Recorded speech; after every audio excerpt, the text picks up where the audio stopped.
शिमला में लोक निर्माण मंत्री विक्रमादित्य सिंह का बयान मिशन लोटस को लेकर नेता प्रतिपक्ष जयराम ठाकुर पर किया पलटवार। कहा अभी अपनी राजनीति को पीछे रखे विपक्ष। शिमला के आपदाग्रस्त क्षेत्रों का मंत्रियों ने लिया जायजा। स्थानीय लोगों की सुनी समस्या। अधिकारियों को राहत कार्यों में तेजी लाने के दिए आदेश।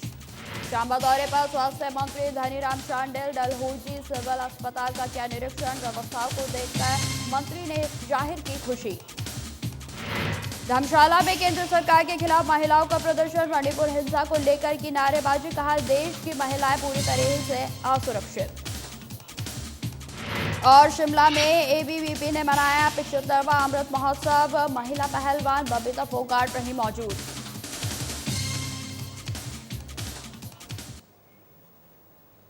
नमस्कार, स्वागत है आप सभी का हिमाचल की खबरों में। मैं आपके साथ निकिता कश्यप। बुलेटिन की शुरुआत करते हैं। खबर शिमला से है, जहां नेता प्रतिपक्ष जयराम ठाकुर की ओर से ऑपरेशन लोटस पर दिए गए बयान पर पलटवार करते हुए लोक निर्माण मंत्री विक्रमादित्य सिंह ने कहा कि हिमाचल प्रदेश इस दौरान आपदा से जूझ रहा है। इस तरह की बयानबाजी नेता प्रतिपक्ष को शोभा नहीं देती। वहीं उन्होंने यह भी कहा कि अभी प्रदेश की परिस्थितियां ठीक नहीं है, विपक्ष अपनी राजनीति को अभी पीछे रखे। साथ ही उन्होंने यह भी कहा कि इस वक्त प्रदेश के लोगों का और सीएम का आपदा से बाहर निकलने में विपक्ष सहयोग करे। ये मेरा this is not my domain to answer these questions. और जो पार्टी की अध्यक्षा है, उन्होंने कुछ मैटर्स पार्टी के जो राष्ट्रीय अध्यक्ष है मल्लिकार्जुन खड़गे जी, उनके समक्ष रखे हैं और मुख्यमंत्री जी के समक्ष भी रखे हैं।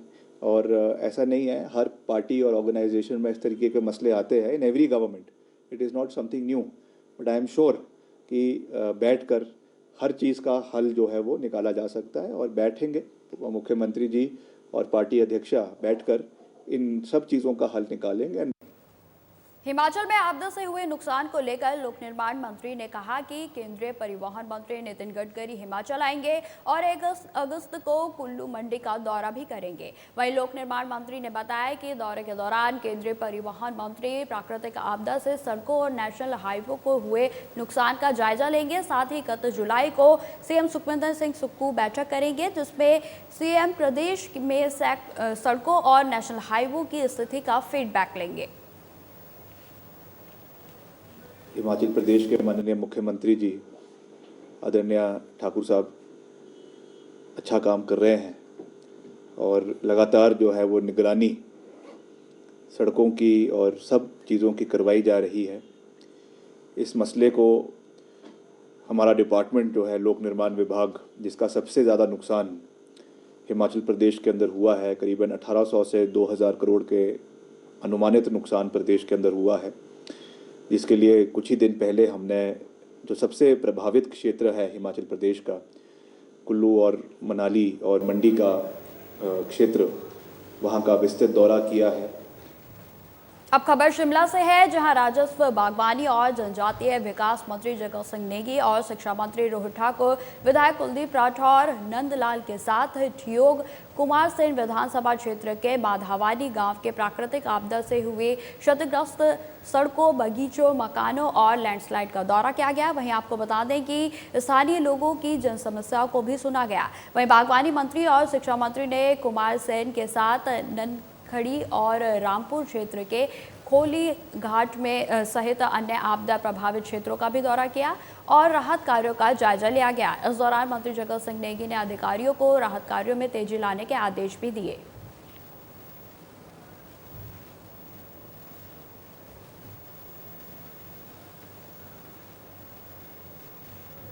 शिमला में बीजेपी प्रदेश प्रवक्ता संदीप ने भारद्वाज ने किसान समृद्धि केंद्र खोले जाने पर केंद्र सरकार का धन्यवाद किया है। वहीं आपको बता दें कि संदीप ने भारद्वाज कांग्रेस पार्टी की सरकार के खिलाफ मोर्चा खोलते हुए उन्होंने कहा कि हिमाचल प्रदेश में आपदा के कारण बहुत नुकसान हुआ है।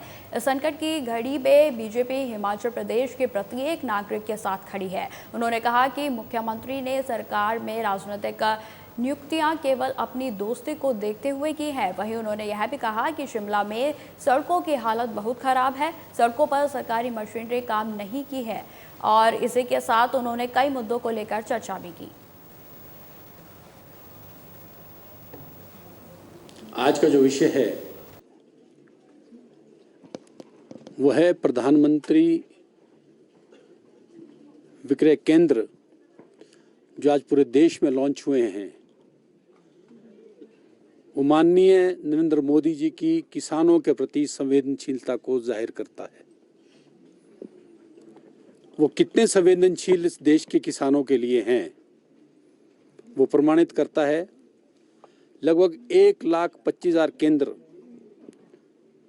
जो अभी जिला स्तर पे, ब्लॉक स्तर पे और उसके बाद हर गांव पे बनेंगे, ये आम जनमानस के हित का एक बहुत बड़ा कदम है। चंबा से सोलन जाते हुए स्वास्थ्य मंत्री कर्नल धनीराम शांडिल ने रास्ते में डलहौजी सिविल अस्पताल का औचक निरीक्षण किया और यहां की व्यवस्थाओं को देखकर उन्होंने जमकर तारीफ भी की। इसके अलावा उन्होंने पत्रकारों से बातचीत करते हुए कहा कि प्रदेश सरकार शीघ्र ही प्रदेश में पोस्ट ग्रेजुएट कर रहे प्रशिक्षु डॉक्टरों की स्टाइपेंड जो है वो राशि पड़ोसी राज्यों के समान करने पर विचार कर रही है। वहीं आपको बता दें कि साथ ही उन्होंने कहा कि कोरोना के समय में रखे हुए नर्सिंग स्टाफ के कर्मचारी फिलहाल हटाए नहीं जाएंगे। डॉक्टर्स को लेने की और जो होनी चाहिए वही फॉलो करेंगे।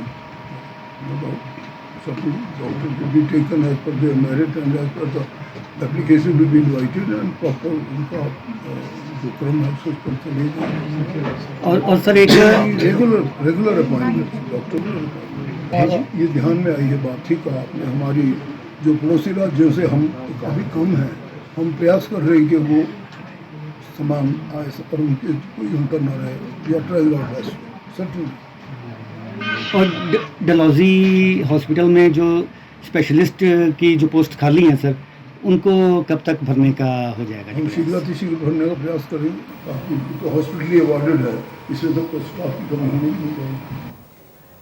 मणिपुर में महिलाओं के साथ घटी दुखद घटना को लेकर शुक्रवार को धर्मशाला में ऑल इंडिया अम्बेडकर महासभा हिमाचल प्रदेश के बैनर तले महिलाओं ने उपायुक्त कार्यालय के बाहर केंद्र सरकार के खिलाफ जमकर नारेबाजी की और विरोध कर रही महिलाओं का कहना है कि देश में महिलाओं के साथ हो रहे अत्याचारों को लेकर मोदी सरकार तमाशा देख रही है। उन्होंने कहा कि जब से केंद्र में मोदी की सरकार बनी है तब से देश में महिलाएं सुरक्षित नहीं हैं। महिलाओं पर लगातार अत्याचार हो रहे हैं, आरोपी सरेआम घूम रहे हैं। इसी के साथ महिलाओं ने यह भी कहा कि हम सीएम मणिपुर में पुलिस बलों, गृह मंत्रालय और राष्ट्रीय महिला परिषद जैसे निकायों की चुप्पी से अचंभित हैं। वायरल वीडियो में अपराधियों के चेहरे साफ दिखाई देने के बावजूद भी मामले में पुलिस ने कोई भी गंभीरता से दिखाई नहीं दे रहा है। उठ गया, आत्मा छलनी हो गई है जिस दिन से हमने वो वायरल वीडियो देखा है। मैं पूछना चाहूंगी केंद्र सरकार से, 5 मई को वो वीडियो बनती है, वो घटना होती है, वीडियो वायरल होती है और पूरे देश को वो 2 महीनों के बाद पता चलता है। जब घर में कोई वारदात होती है तो कितना मीडिया, हर किसी के पास फोन है, उस घटना को क्यों छुपाया गया? मणिपुर के मुख्यमंत्री ने उस पर क्यों कोई बयान नहीं दिया? प्रधानमंत्री जिस समय वो घटना हुई विदेशों का दौरा कर रहे थे, उनको क्या अपने किसी स्टेट की चिंता नहीं थी कि वहाँ पे क्या हिंसा चली हुई है, लोग मर रहे हैं, कट रहे हैं, महिलाओं का शोषण हो रहा है? मोदी जी वो लाल किले की प्राचीर से महिलाओं की सुरक्षा के लिए बड़े बड़े भाषण देते हैं कि महिलाओं की सुरक्षा से ही हमारे देश जो वो आगे बढ़ेगा। तो आप देख रहे हैं इस तरह से हमारा देश आगे बढ़ेगा। शिमला में एबीवीपी के 75वें अमृत महोत्सव कार्यक्रम में विशिष्ट अतिथि के रूप में पहुंची बबीता फोगाट ने देश में बढ़ रही हिंसा पर कहा कि आज मणिपुर ही नहीं बल्कि छत्तीसगढ़, बंगाल सहित पूरे देश में महिलाओं के प्रति हिंसा की घटनाएं बढ़ रही हैं। इससे महिलाएं और पूरी मानवता शर्मसार हो रही है। वहीं महिला पहलवान ने यह भी कहा कि राजस्थान महिला अपराधों में नंबर 1 पर है। प्रधानमंत्री ने भी इस पर चिंता जाहिर की है और राज्य के मुख्यमंत्रियों को इस पर चिंता करने की जरूरत है। इसी के साथ उन्होंने यह भी कहा कि महिलाओं के सम्मान के लिए पूरे समाज को संगठित होने की जरूरत है और समाज को अपनी सोच बदलने और महिलाओं को सशक्त बनाने की जरूरत है। कि एबीवीपी के 75वें अमृत महोत्सव के कार्यक्रम में आज मैं पहुंची हूं, तो काफ़ी मैंने देखा है विद्यार्थियों में काफ़ी उत्साह है और ये प्रांत का जो है अधिवेशन दिवस है, तो इसके लिए सभी कार्यकर्ताओं को, सभी पदाधिकारियों को और एबीवीपी संगठन के जितने भी विद्यार्थी हैं उन सभी को बधाई दूंगी और शुभकामनाएं दूंगी। आप मणिपुर की ही बात क्यों करते हैं? क्या छत्तीसगढ़ में ये घटनाएं नहीं घटती हैं? क्या बंगाल के अंदर जो स्थिति है और जो प्रशासन ने जिस तरह की दुर्व्यवस्था वहाँ पे हो रखी है और जिस तरह से मानवता शर्मसार हो रही है, सिर्फ महिलाएं ही नहीं, मानवता भी शर्मसार हो रही है। अब खबर ऊना से है, जहां विधायक सतपाल सिंह सत्ती ने बिना नाम लिए कांग्रेस के एक बड़े नेता पर गंभीर आरोप लगाए हैं। उन्होंने कहा कि जिले में कांग्रेस के एक बड़े नेता के संरक्षण में अवैध कारोबार फल फूल रहा है। सत्ती ने आगे यह भी कहा कि इसमें पुलिस के कुछ अधिकारी और कर्मचारी भी शामिल हैं।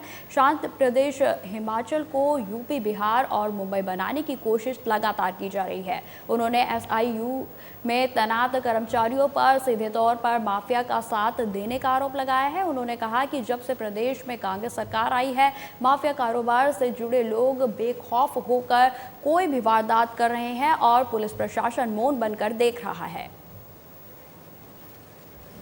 जब से हिमाचल प्रदेश में कांग्रेस की सरकार आई है, तब से ऊना जिला में, हिमाचल में भी है लेकिन विशेष रूप से ऊना जिला में लॉ एंड ऑर्डर की हालत बहुत ख़राब हुई है, परिस्थितियाँ बहुत बिगड़ी हैं। माफियाओं का जो दबदबा था उसके बारे में मैंने आप सबके सामने लगभग 10 दिन पहले प्रेस कॉन्फ्रेंस की थी, तो मैंने आपके ध्यान में लाया था कि ऊना विधानसभा क्षेत्र के अंदर, जिला के अंदर और विशेष रूप से ऊना विधानसभा क्षेत्र के अंदर कांग्रेस, स्थानीय कांग्रेस नेताओं के संरक्षण के अंदर अलग अलग तरह का माफिया पनप रहा। उस दिन मैंने 7 तरह का माफिया आप लोगों के ध्यान में लाया था कि 7 महीने हुए इस गवर्नमेंट। अब खबर सोलन से है, जहां जल जनित रोगों डायरिया, पीलिया से निपटने के लिए स्वास्थ्य विभाग अलर्ट मोड पर है। आपको बता दें कि स्वास्थ्य विभाग का दावा है कि उनके पास समुचित मात्रा में इसकी दवाइयां हैं। इसको लेकर मुख्य चिकित्सा अधिकारी डॉक्टर राजन उपल ने बताया कि बरसात के मौसम में 3 तरह की बीमारियां फैलने की संभावना बढ़ जाती है। मच्छरों से डेंगू, मलेरिया फैलता है और दूषित जल से उल्टी, डायरिया और पीलिया के मामले सामने आते हैं। उन्होंने यह भी बताया कि हर परिस्थिति से निपटने के लिए पूरे इंतजाम हैं। के मौसम में हमारे 3 तरह की बीमारियां फैलती हैं। एक तो जैसे मच्छर से फैलने वाली बीमारियां हैं, जैसे डेंगू है, मलेरिया है, और दूसरा जो पानी से फैलने वाली बीमारियां हैं, जैसे डायरिया लग गया, उल्टी लग गई, पीलिया हो गया। तो इन बीमारियों का डर लगा रहता है और इन सब से निपटने के लिए हमारा जो हेल्थ डिपार्टमेंट है वो पूरी तरह तैयार है। इसके लिए दवाइयाँ हमारी सफिशेंट सारे सब सेंटर लेवल तक हैं और जगह जगह हमारे हेल्थ कैंप्स लग रहे हैं, जिसमें कि मरीजों को वहाँ पर लोकल चेक किया जाता है और अगर कोई भी बीमारी पाई जाए तो उसकी दवाई दी जाती है। फिलहाल इस बुलेटिन में इतना ही। खबरों की और भी जानकारी के लिए बने रहे हमारे साथ। नमस्कार।